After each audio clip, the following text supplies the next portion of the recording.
Hello everyone and welcome. In this video I'm going to walk you through how to chat with friends on Roblox. Now there are two main ways for you to chat with your friends on Roblox. The first method is what's called the party chat. Now how do you get here? It's very simple. Access your party chat by tapping or selecting the party tab at the bottom navigation bar. Next you click the plus icon or button to create a new party. Then you select the friends you want to chat or party with.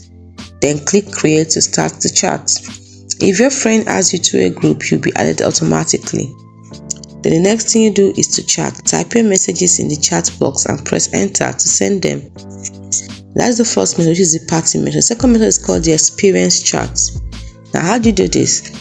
When you are in an experience with your friends, you can use the in-game chat.